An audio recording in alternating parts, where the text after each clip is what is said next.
This is the new Hennessy Blackbird, and it's America's Koenigsegg, but there's a problem. While all the other manufacturers are building cars with more power, more grip and more technology, Hennessy has gone the other way. On paper, this car seems like a downgrade, but in this video, I'm going to explain why I don't think that's actually the case. I'm Matt Watson, and you're watching Car Wow. Let's start with the thing that makes everything else make sense. The Blackbird uses an all-new naturally aspirated V8 engine. Sounds as American as apple pie, right?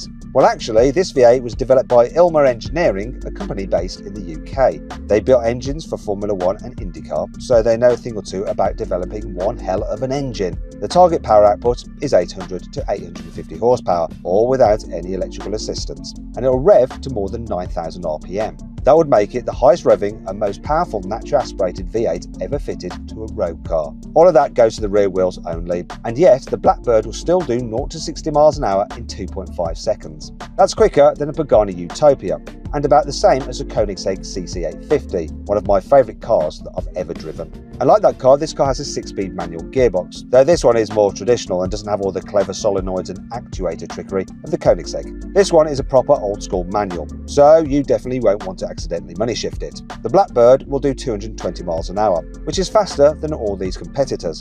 Part of the trick is that it'll weigh less than 1,360 kilograms, thanks to a carbon fibre tub and body panels. Turns out that if you leave the batteries, the motors and the screens at home, you don't need to chase a big power number for ultimate performance. The going backwards theme really kicks in when you open the door. The Lamborghini Revuelto has almost 30 inches worth of screens in it. The McLaren Artura has 18 inches. The Hennessy Blackbird has none. That's right, there isn't a single touchscreen in this car. The dials are all analog, and you get a mount for your phone, called the Hennessy Holster, to control things like satellite navigation and music. To be fair, Hennessy wasn't the first to think of this, because you get the similar setup in an entry-level Dacia Sandero. Hennessy has really lent into this old-school theme. They've even gone as far to give you an old-fashioned key instead of a push-button starter, just to really drive home the back-to-basics nature. But to be honest, I love that. I'm so glad they didn't go down the Porsche route of replacing the key with a toggle that is in the position of the key, or worse still, a physical key that goes into the ignition before pressing a start button. Kudos to you, Hennessy.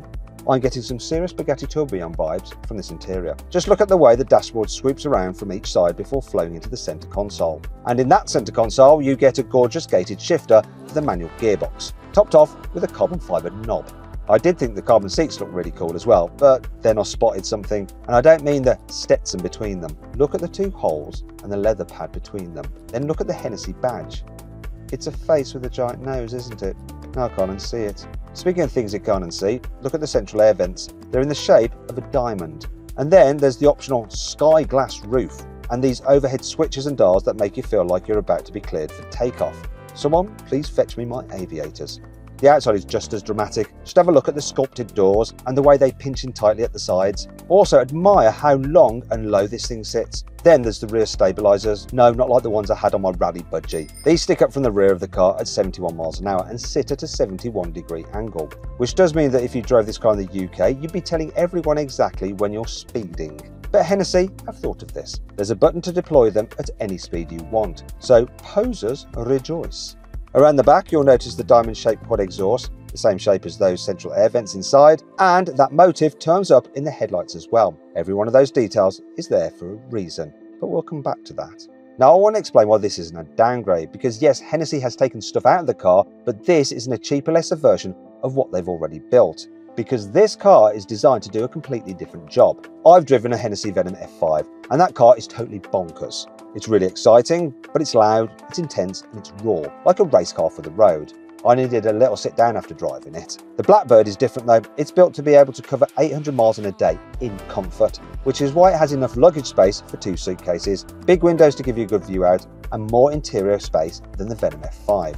It also has 4 cup holders between 2 seats, and you just know they'll be big enough for one of those big gulp sodas you get in the States. It's got inboard adaptive suspension as well to make sure you feel connected to the road while also being comfortable on those long drives. So where the Venom F5 is designed for thrills when you're right on the limit, the Blackbird is tuned to be more enjoyable on the road. And that's exactly why I called it America's Koenigsegg at the start of this video. Hennessy built its reputation taking cars that already existed and making them more extreme. The Venom F5 was its first from the ground up built car, but this Blackbird takes it a step further.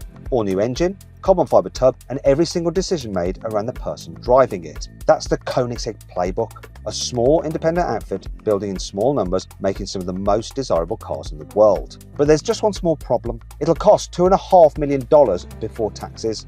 That's near as makes no difference to £2 million, and deliveries don't start until 2029 after production of the Venom F5 finishes. And finally, only 71 Blackbirds will ever be made. And that number isn't an accident, because this car is named after the Lockheed SR-71 Blackbird, the long-range spy plane used by the US Air Force from the late 1960s until 1998. Suddenly then, it all makes sense. Those pinched doors mimic the jet's tightly pinched sides. That long, low stance comes from the plane as well. The rear stabilisers deploy at 71 miles an hour and sit at 71 degrees in reference to the SR-71. That sky glass roof, inspired by the canopy of the SR-71. And those diamond-shaped exhausts aren't just a shape, they look like the thrusters on the Bell X-1 rocket plane, the one Chuck Yeager used to break the sound barrier way back in 1947.